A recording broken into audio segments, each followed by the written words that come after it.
This Late Night Linux Family podcast is made possible by our patrons. Go to latenightlinux.com/support for details of how you can join them. Support us on Patreon for access to ad-free episodes and early releases. That's latenightlinux.com/support.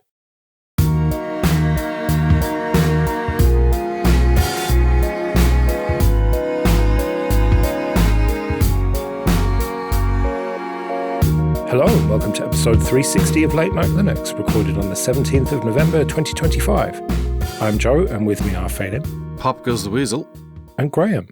I've done a complete 360. Yes, it's like the Xbox 360. It's so bad you turn around 360 degrees and walk away. Hey, that's facing back the same direction, isn't it? That's the joke. Oh, I see. Anyway, we've got no Will this time. He's off working somewhere or something, or pretending to work. So you're stuck with just the three of us. I promise to be more inclusive and talk more about Mozilla. And I think AI's brilliant now. We'll see about all that. Great Linux gaming news and terrible news for Phelim's wallet. Valve have announced 3 new bits of hardware. They've announced the new Steam controller, not that interesting, the new Steam machine, and the Steam frame, which is a VR headset. Yes, Gabe Newell wants to ruin me, the bastard, is what he wants to do. We don't have any pricing yet, though, interestingly. We've just got announcements and specs and everything. So we're not sure exactly how financially ruined you'll be by this.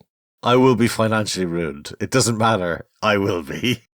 You're right about the controller, but I mean, the controller is the kind of glue that binds all these things together. I think, you know, the controller with the Steam machine and the controller with the Steam frame is going to make a great partner. And it's great to see the controller back with 2 thumbsticks. Well, it looks to me like they took a Steam Deck, chopped the screen and guts out of it, and glued the 2 halves together. Apparently that was literally the whole reason, though, because they were saying that people were using the Steam Deck and then docking it and then going, oh, I don't have the right controls anymore. Well, I'm on my, whatever, I guess, knockoff Power A Xbox 360 controller. I've seen people use those touchpads on the Steam Deck. I haven't particularly used them because I prefer to play games that have proper controller support. But I've seen non-gamers playing traditional mouse games with those touchpads, and so they do work well. I think Valve really nails the haptic feedback on those things. It can feel like a trackball underneath your thumb sometimes. So I think the demand's there. It also looks like a Nintendo Switch with the controllers taken off and put onto that middle thing they have. I think it's as ugly as hell, but if it does the job, I'm okay with it. Yeah, it's not about aesthetics, is it? It's about ergonomics. Yeah. I wonder how well the touch works on that, because I notoriously can't get input from my thumb on touchscreens. I have no idea why. It's because you're a robot. Ah. That's why you hate AI so much. Yeah, he was AI all along. Oh, no. I mean, I'm trying to hold back on my enthusiasm and excitement, especially for the Steam frame, because this news has been such a long time coming. I think it might even have been one of my predictions for this year, although I guess we'll find out soon enough. Oh, here we go. Revisionist history here. Like, it'll be like from 3 years ago. But I mean, maybe starting with the frame, it's such an interesting device. I think the Index was released 5 or 6 years ago, and the HTC Vive was a whole 10 years ago before this. And we were talking in our group between ourselves. I was initially disappointed because mainly it's an LCD screen, and the resolution on the screen, which is like 2160 per eye, is not that much bigger than the Index, which is 1440 by 1600. In fact, I think there was a headset that came out in 2019 with exactly the same resolution. But the thing with resolution is you need this really powerful GPU. And I think the Steam Deck has proved that a lower resolution display with oversampling, you can kind of ignore it. And I'm hoping the same is going to be true for the Steam frame. Well, you say that resolution isn't high, but that is the shorter side of a 4K monitor in square. And I have a 32-inch one sat off my nose. One compressed down to the size of an eyeball almost, or, you know, thereabouts. And 2 of them seems pretty high resolution to me, but yeah. Then again, my eyes are not very high resolution anymore anyway, so And the other thing is it's wireless. So whereas the Index and the Vive, they were tethered to the PC, this is wireless and yet still is built primarily for PC gaming, for now Linux-based Steam VR gaming, if you happen to be using a Steam machine. And that's really exciting, and because it's still a progression of the idea that Valve has been working on for over 10 years. Having bought a replacement cable, I can wholeheartedly say this is the best thing about this. Jesus Christ, €140 for a fecking cable. The interesting things about the Steam Frame to me are it is ARM-based, yet they are still calling it a PC, and it can act completely standalone. And it sounds like you'll be able to navigate the KDE Plasma desktop in VR, or at least in, on a headset, which is quite interesting. But it will also work in conjunction with another PC, a much, much more powerful PC. So it's kind of the best of both worlds.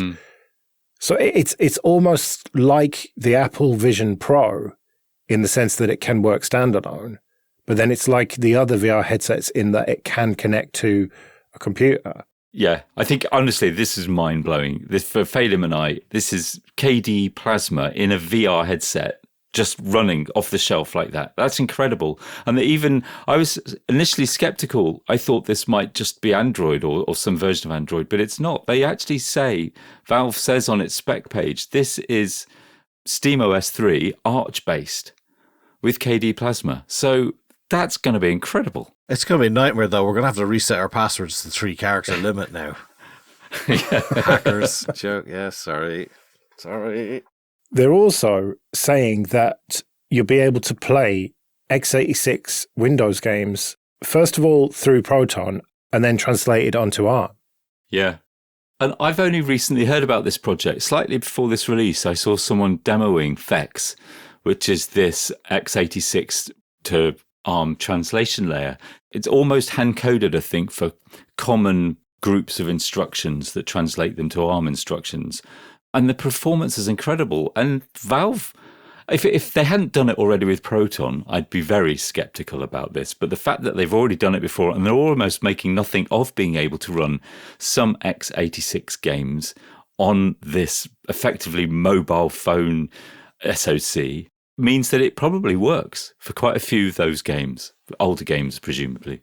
Well, we saw what Apple did with Rosetta, and I was very skeptical about that, but that worked out brilliantly for the transitional period, which I suppose Apple's technically still in, but not really. Yeah. So if Apple can do it, it is at least possible. And I think something we've not touched upon is that Valve are keen, I think, for people to play their 2D games in this.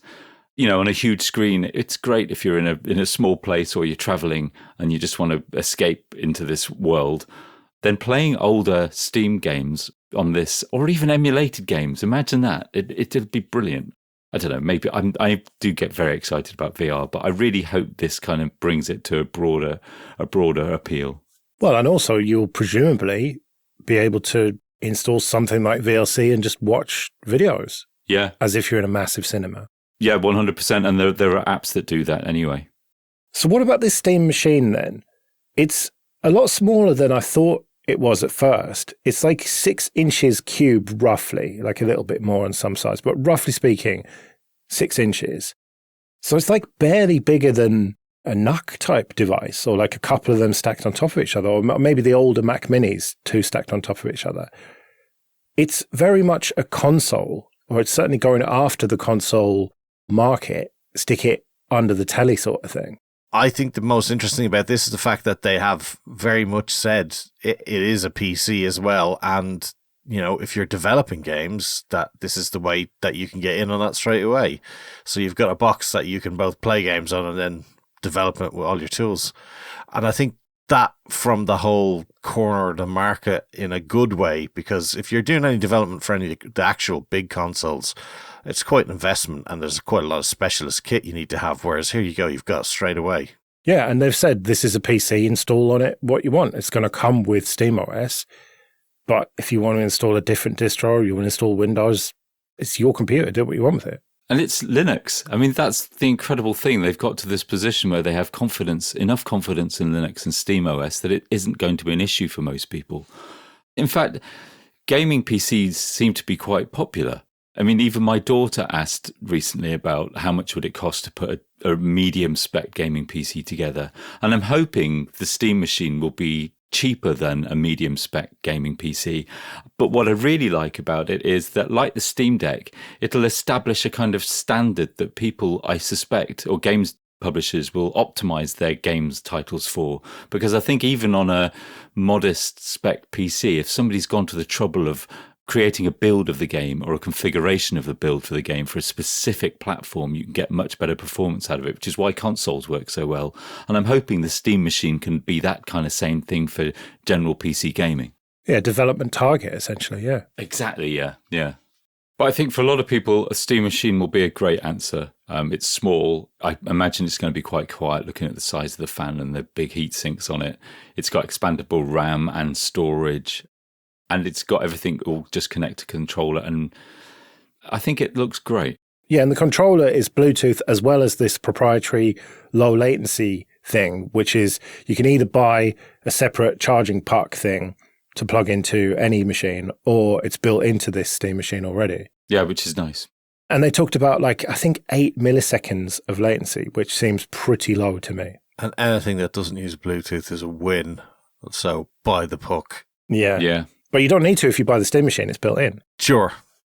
All right, well, we could talk about this all night. So we need to get to pricing. What do we think these three things are going to cost?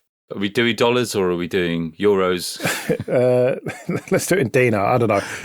Dollars, I think. I think it has to be in dollars. I reckon the frame will be cheaper than the index. And the index was about $1,100 in the end. I reckon it's going to be $850, $899. Okay, you're the second person I've heard say that. I thought it would be more.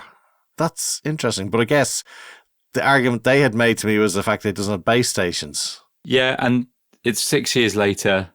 I reckon the screens are a lot cheaper, for example, because the technology's, this LCD technology, it's not micro OLED. The resolution is modest by modern standards. So you're thinking under 1,000 then? Yeah, I would put money on it being under 1,000. How about putting a Steam frame on it?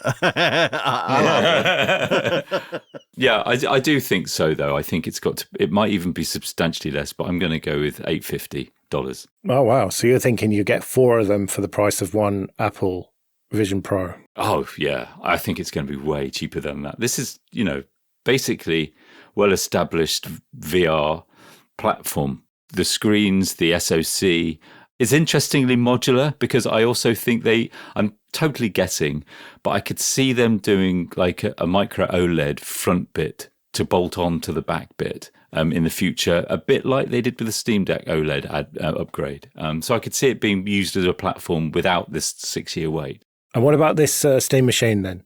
I think that's going to compete with the likes of the PS5, and I reckon they'll sell that at a loss. So I think that'll be 400, maybe 500. I think you're probably right, about 5-ish, but that's for the smaller SSD. For the bigger 2 terabyte SSD, I don't know. I think they might try and charge a premium for that. It's going to be tricky. How much are they going to subsidize it is the question. I think they will do a fair bit of subsidy on it because they know that they just want to get people in, and I think that's reasonable as well. I think it might be a little bit more. I'd go on the 550, 600 side of that. For the base model? Yeah. That's about the same price as a PS5, a little bit more. And apparently it's more powerful than a PS5. And it's infinitely more versatile, isn't it? Yeah. Well, we will see. This is almost certainly not the last time we will talk about this hardware. Okay, this episode is sponsored by Tailscale. Go to tailscale.com/LNL. Tailscale is an easy-to-deploy, zero-config VPN that allows you to build simple networks across complex infrastructure. Sign up, install Tailscale on the devices you want to connect, and you can get going in a few minutes. Whether you want to connect back to your home LAN while traveling, send backups to a friend's house, or securely access your Kubernetes cluster, Tailscale combines the power of WireGuard with simple installation and configuration for a seamless experience. Tailscale's personal plan is free forever. You'll get up to 100 devices and 3 users at no cost with no credit card required. So support the show and try Tailscale for free today at tailscale.com/LNL. If you'd like to bring Tailscale to work, use code LATENIGHTLINUX for 3 free months of any paid plan. Thousands of companies have already made the switch. That's code Late Night Linux. Right, it's time to talk about Mozilla again. Let's start with great news. Say hi to Kit, the new mascot. Very cute fox that kind of jumps around the screen a little bit. Yeah, but we know that this fox is going to have a AI hand up its arse in the future. We all know that. It's fucking Firefox Clippy is what this fucking is. Fucking fuck's sake. Honestly. Introducing AI the Firefox way. Look at what we're working on and how you can help shape it. Hey, that sounds good. We can help shape the AI. Cool. Yeah, shape it with me boot. That's what I'll do. Hang on, what's wrong with we believe standing still while technology moves forward doesn't benefit the web or humanity?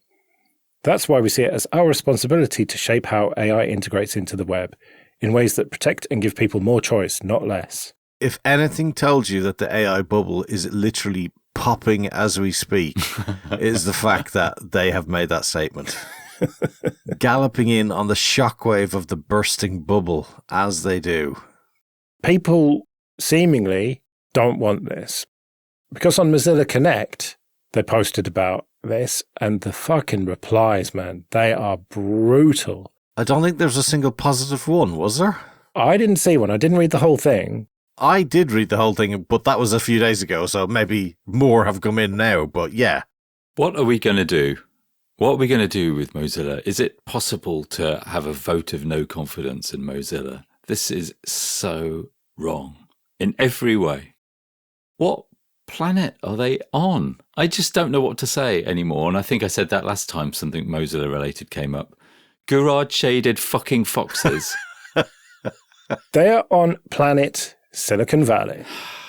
And this AI bullshit has seeped in so much to the big tech companies to the point where you've got Microsoft mandating it and various other companies mandating it. And I read an employee of Mozilla, which is like the subsidiary, I think it's owned by Mozilla, that effectively runs Thunderbird.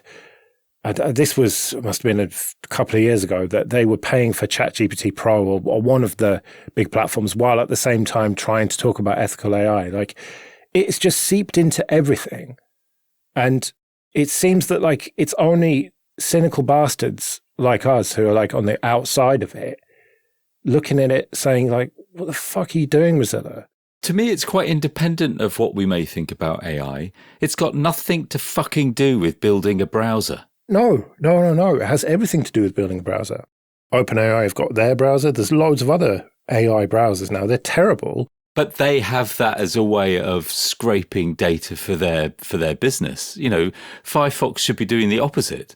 Well, yeah, I mean, most of these comments on Mozilla Connect are like, where's the button to turn this shit off? It's like exhausting to the point of like, it is pathetic at this point. Using Firefox feels like the wrong thing to do, despite the fact that there is realistically no other good thing to do. Every time there's a Firefox release, going into your about config and doing a search for ML and then hunting round to see what you need to turn to false, where all the things are set to true. I mean, it's farce at this point. Like, okay, at this point, Jesus, many points prior to this, it was farce, but the farce continues. Like, it is ridiculous. And before everyone starts writing to us, use one of the downstream forks. I mean, yeah, okay, if you want to wait a little bit longer for security updates as a kind of payment for not having to turn off the AI bullshit, fair enough. But long term, that's not the answer. Long term, the answer is to change Firefox or a proper hard fork where the actual engineers, developers, engineering managers, all the rest of it move to a different organization that can afford to pay for them. What about a fork that just follows the tip of what Firefox does, but reduces all of the kind of monetization that Firefox has in it and puts that potentially towards something else? Just the tip. Good idea, yeah. I have thought about that. And yeah, you could do that, but it's still quite a bit of work, I think. Yeah.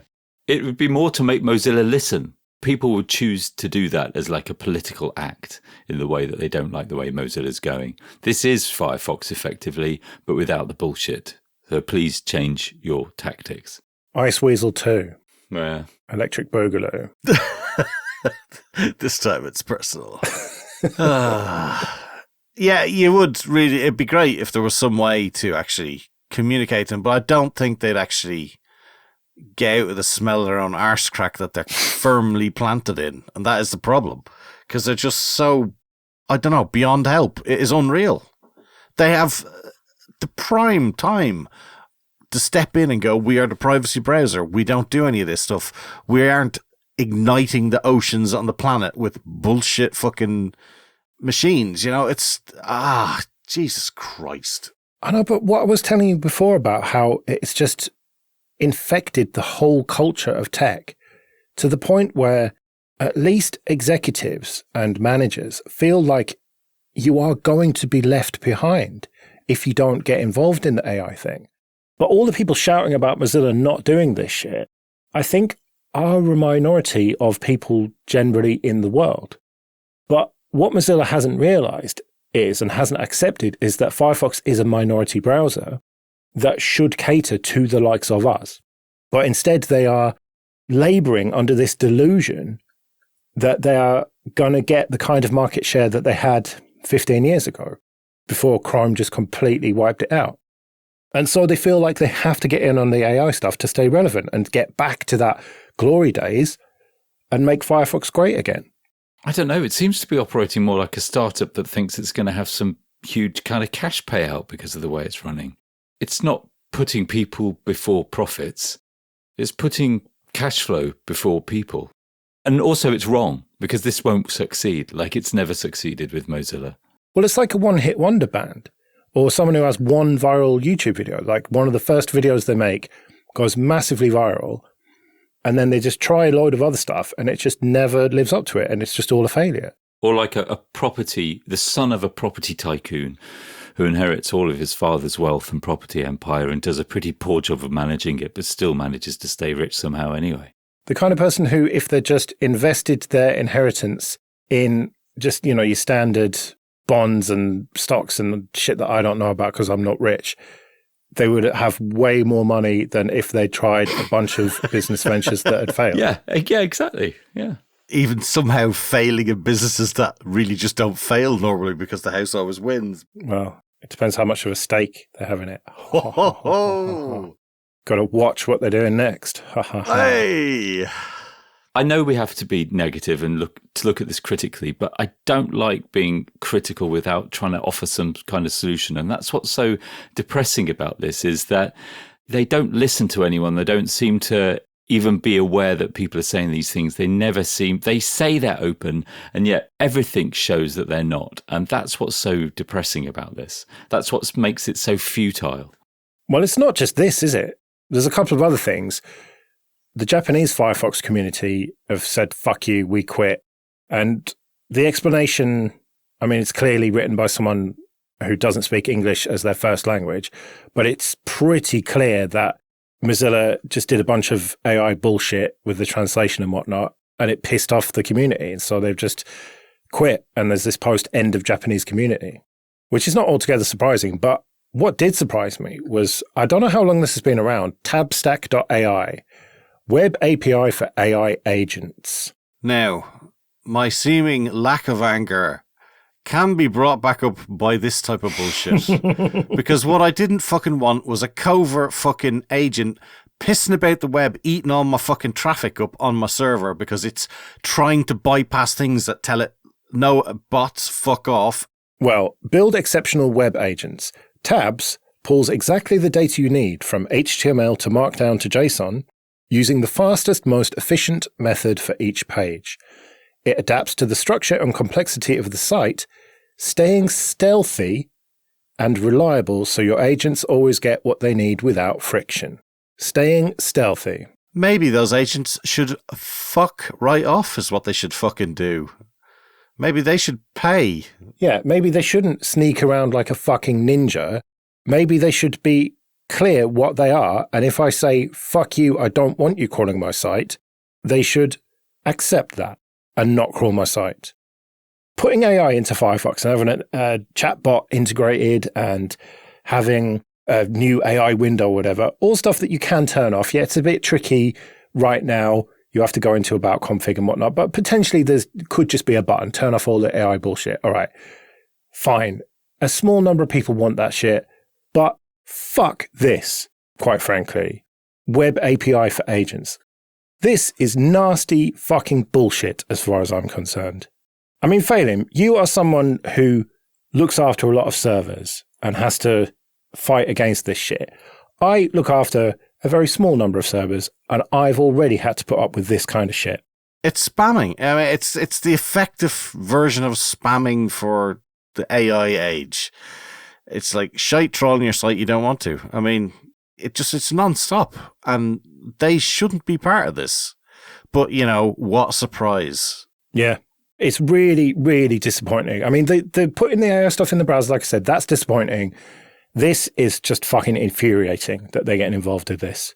It's getting to the point now where, like so many other companies and organizations in the past, I'm going to sit in this chair, talk into this microphone and say, fuck Mozilla. Fuck them. We should have like a bingo card and a list of companies at the start of each year. Yep. And first person to email the show with their bingo card wins. Yeah. Right, well, we better get out of here then. We'll be back next week when who knows what it'll be. But until then, I've been Joe. Fuck Mozilla. And I've been Graham. See you later.